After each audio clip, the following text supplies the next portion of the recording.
Planet Year's Home Gathering, bem-vindos. A discussão hoje é dedicada ao ciclo de vida de um produto e o exemplo que trazemos para a conversa simboliza também o próprio modelo de economia circular. Sérgio Ribeiro, muito boa tarde. Acabamos por ter este modelo de negócio que vamos apresentar, o projeto Eco Água Filtrada, que, no sentido micro, acaba por simbolizar para onde queremos caminhar, de alguma forma. Sem dúvida, e acho que são modelos destes de negócio que nos demonstram duas coisas. Primeiro, que as empresas podem criar soluções que empoderam o consumidor a ser mais sustentável, ou seja, permite dar ferramentas a quem compra no dia-a-dia mais facilmente a ter uma vida sustentável, com menor pegada. E também permite outra coisa, permite mostrar que há negócio nesta transformação sustentável. Já a sustentabilidade, e seja na área social ou ambiental, deixou de ser vista como mera filantropia. Há uma oportunidade de negócio e é aqui nesta oportunidade que está o shift e a mudança da economia que tem que ter para ser mais inclusiva e mais verde. Mas vamos apresentar aos nossos espectadores este projeto. Junta-se agora à conversa André Paiva, que é o fundador do Eco Água Filtrada. Muito boa tarde, obrigado por se juntar a nós. O que é que nos pode dizer sobre aquilo que é o seu modelo de negócio, como é que funciona? Boa tarde a todos. Antes de mais, obrigado pelo convite. É um prazer participar desta edição do Planet Years. Primeiro que tudo, gostava de dizer que a Eco é uma empresa 100% portuguesa e que nos caracterizamos como uma empresa que gosta de repensar o futuro. Significa isto que entendemos que o mundo está a evoluir de uma forma muito rápida e com uma insustentabilidade crescente. Ou seja, estamos num patamar em que não temos tempo para transições lentas. O awareness da população para este tema é crescente e as soluções, como dizia o Sérgio, na área da sustentabilidade, são não só bem acolhidas, como têm uma maior probabilidade de sucesso. O que é que nós fizemos? Nós inovamos, atentos a este problema, ou melhor, atentos a um problema específico, que é o das garrafas de plástico descartável, no caso específico da água. O problema que nos indicam é que o plástico dura potencialmente mais de 500 anos. Mas se nós pensarmos bem, o verdadeiro problema, e ligando isto ao ciclo de vida, que é o tema da nossa conversa hoje, o tema é nós usarmos um bem que é virtualmente eterno durante apenas 12 minutos e uma vez parece-nos, no mínimo, impróprio. A vantagem como negócio, digamos assim, é que este é um problema global. E, portanto, se é global o problema do ciclo de vida descartável, significa que o nosso mercado é alargado e é grande. Neste primeiro momento estamos a falar de um mercado que, no mínimo, é europeu.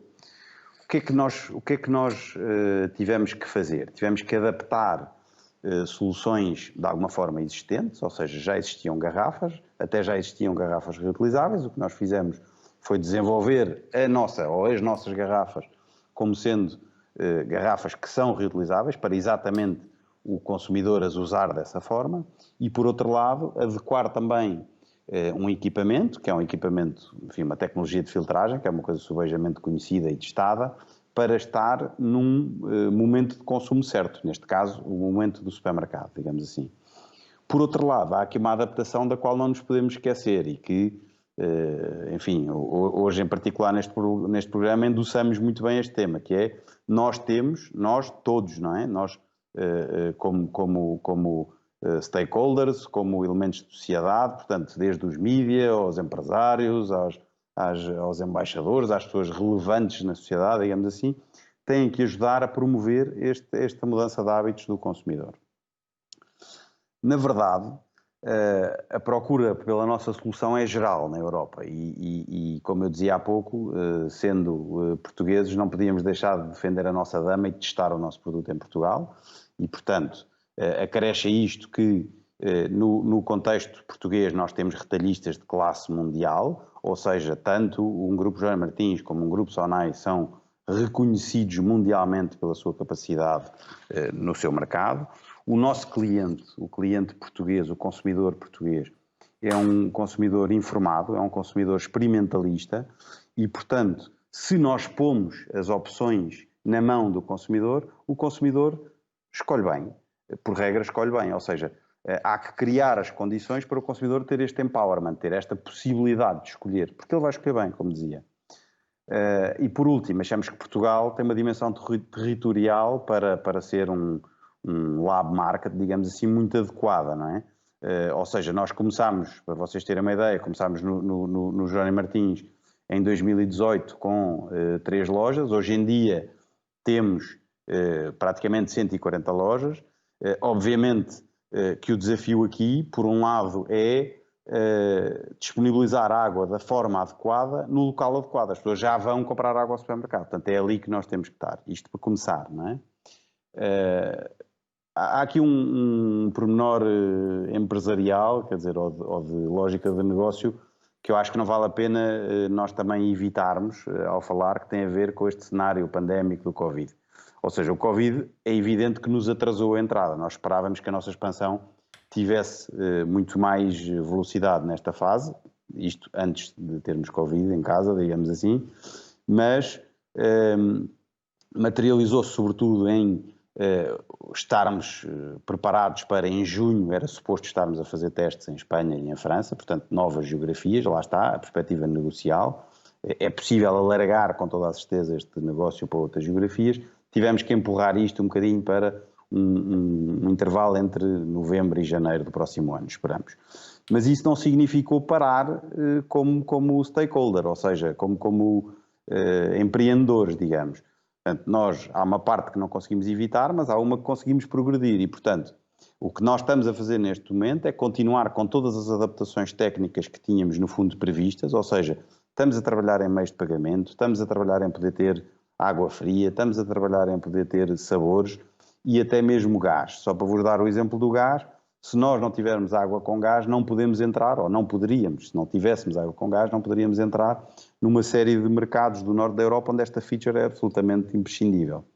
E, portanto, isto por um lado no que toca a retalho e por outro lado pensar que juntar mais valências à água também nos permite ir para outro tipo de canal, para o canal de abordar os municípios, tendo soluções para a água on the go, abordar as escolas, onde claramente é um momento de trabalhar, no bom sentido, os stakeholders do futuro.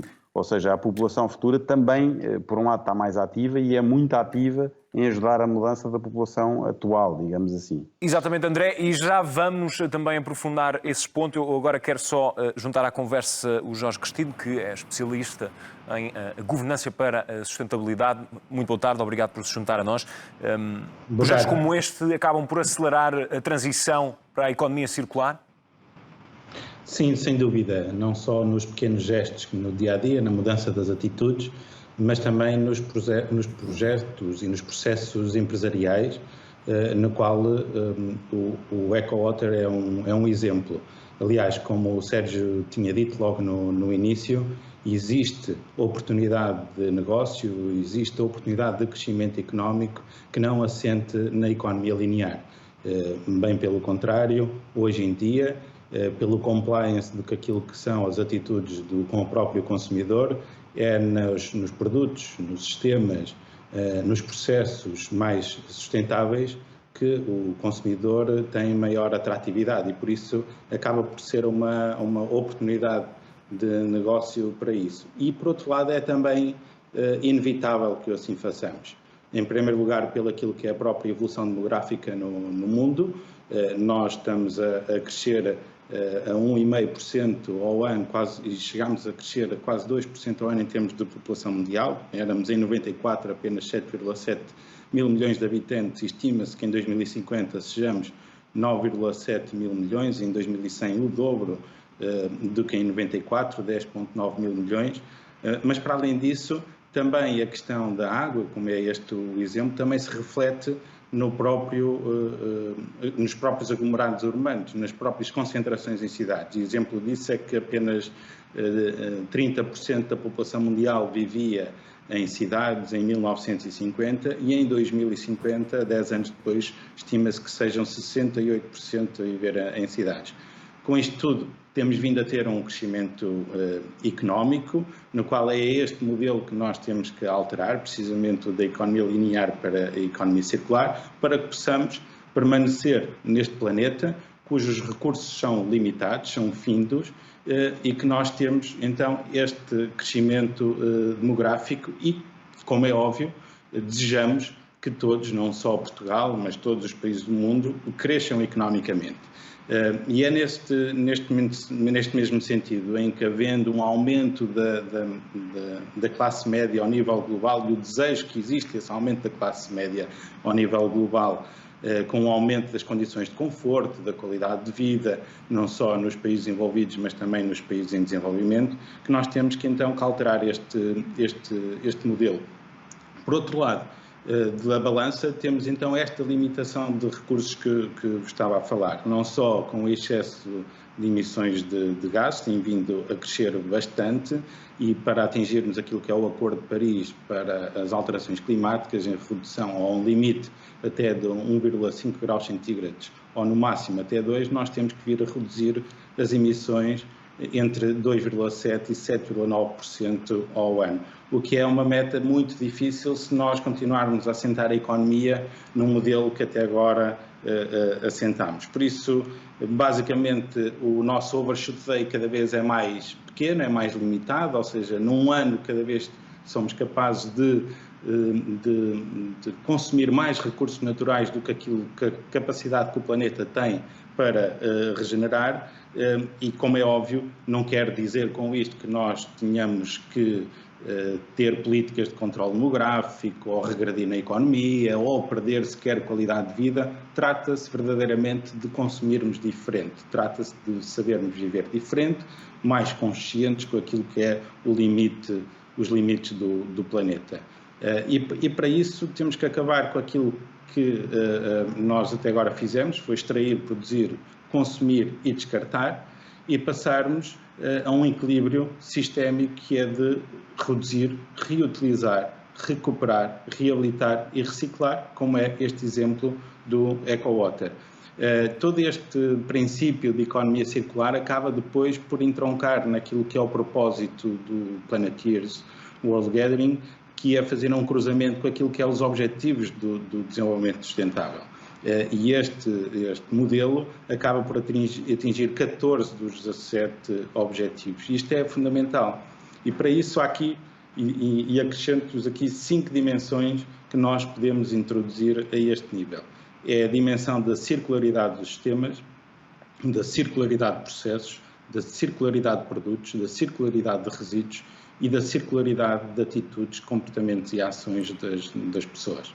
E eu já vou também desenvolver esse ponto consigo. Agora quero voltar a questionar o André relativamente a outro aspecto daquilo que aconteceu este ano, tendo em conta o contexto que estamos a viver. O André falou sobre os constrangimentos, obviamente, mas este acaba por ser um momento de oportunidade para outros negócios com a mesma base sustentável que a vossa? Com toda a certeza que sim. Ou seja, nós como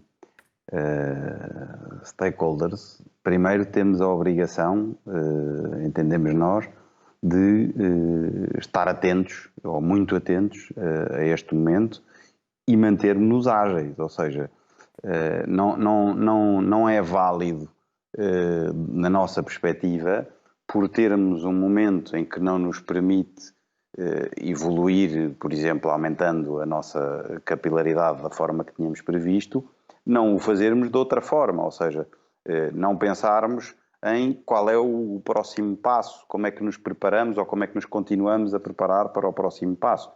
Eu dou um exemplo e até, enfim, bastante atingido, um bocadinho como o Planeteers, em termos de calendário. Nós planeámos uma ação do nosso movimento Purify, que no fundo, enfim, está aqui assinalado atrás de mim, que era o nosso movimento, chamemos-lhe Purify, do ano 2020.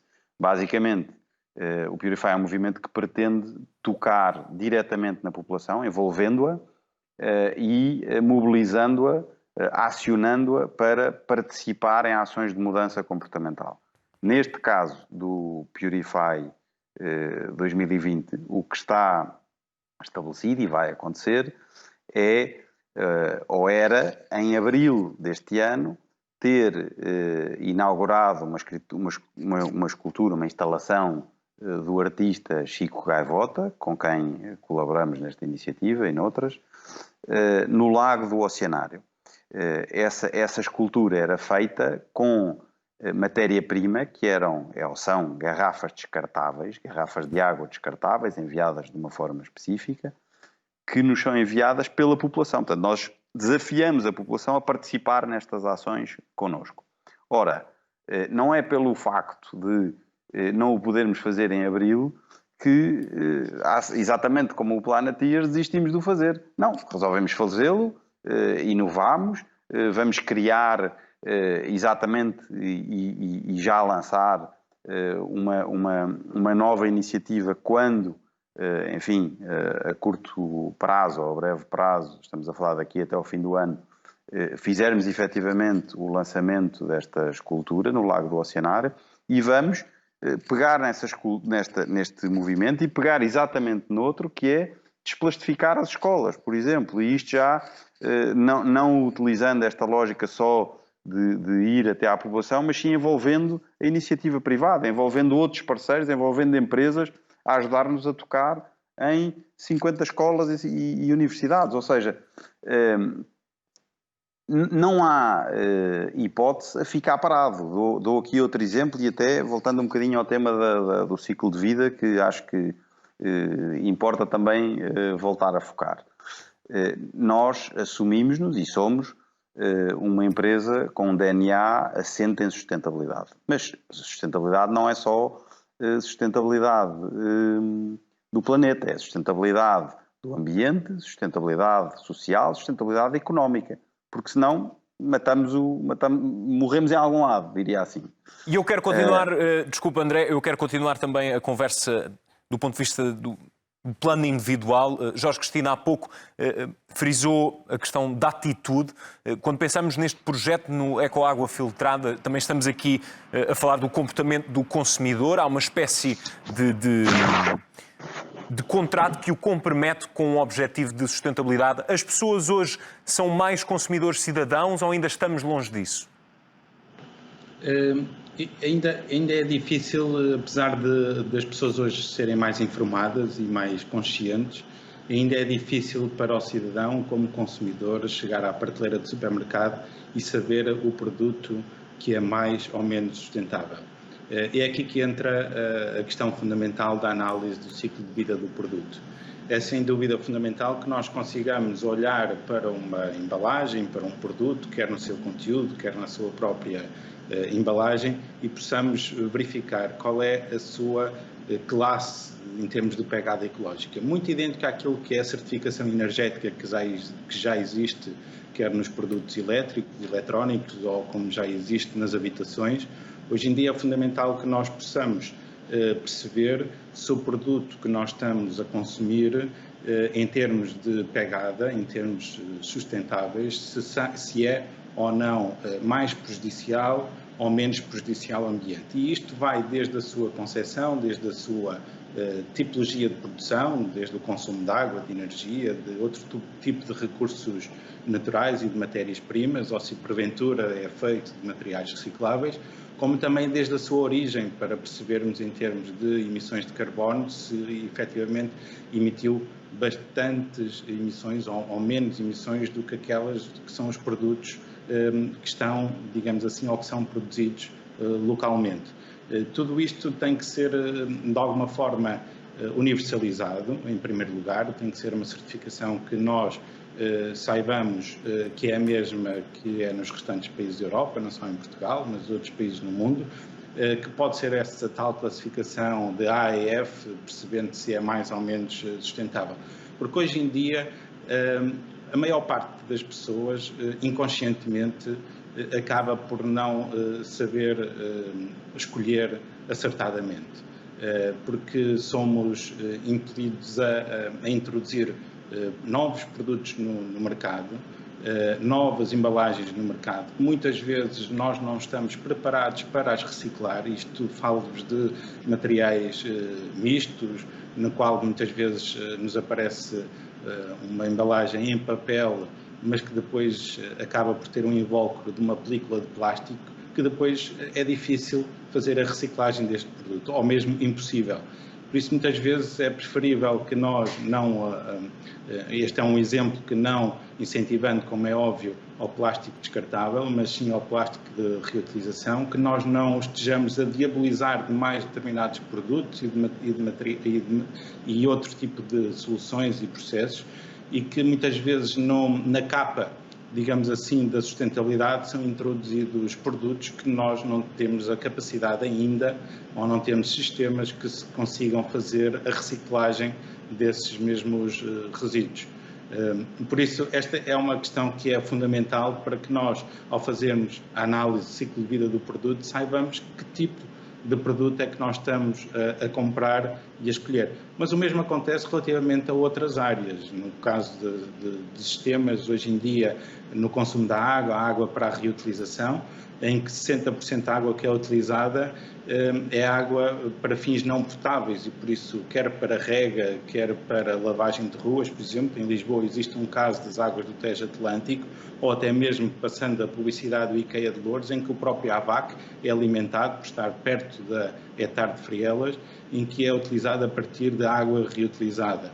O setor da construção, hoje em dia, quer na reabilitação e recuperação dos próprios resíduos de construção e demolição, na remineralização ou recuperação de materiais, no têxtil, por exemplo, já no ponto de vista dos produtos, a circularidade dos produtos, conhecemos algumas marcas, algumas delas portuguesas, como a Villartex, que utiliza precisamente resíduos para conseguir depois produzir os seus novos materiais têxteis, ou até naquilo que é o consumo dos materiais têxteis. Os portugueses deitam fora 200 toneladas por ano de roupa e por isso não só o consumo que tem que ser invertido deste ponto de vista, que muitas vezes está assente numa linha de usar e deitar fora, que tem que ser invertido. E por isso é nesta questão, até nos próprios resíduos, muitas vezes e é a questão que eu quero devolver ao Sérgio Ribeiro aqui em estúdio. Jorge Cristina, agradeço também esta sua última intervenção. Sérgio, falta informação na escolha do consumidor, no momento da escolha do consumidor? Sem dúvida. Agradeço todos os inputs dos nossos convidados, do André e do Jorge, são pessoas que têm uma experiência larga nisto, e acredito que a informação por vezes falta por uma razão. Nós dizemos muito que o mundo parou, foi a palavra que mais ouvimos com esta pandemia. Mas a verdade é que quando para, maior a exigência para as pessoas se mexerem. E todas as pessoas que passaram por problemas profissionais, pessoais, familiares durante este percurso, independentemente disso, há uma coisa que temos que ter a certeza. O mundo vai tomar outro rumo, os consumidores terão um papel fundamental, é importante que a informação chegue de forma simples, porque, mais ainda do que antes, o nosso maior ativo passou a ser tempo nesta corrida do dia-a-dia. Por isso é que as pessoas dizem que com teletrabalho supostamente teria mais tempo, mas passei a trabalhar desde que acordei até que me deitei, tornou-se ainda mais valioso. E as pessoas têm que ter esta informação rápida, simples, porque se sustentabilidade não for rápida e simples, também não vai acontecer. E não haverá escolhas responsáveis. Sérgio Ribeiro, muito obrigado pela tua participação neste programa. Fica concluída mais uma conversa em Planeteers Home Gathering. Até breve.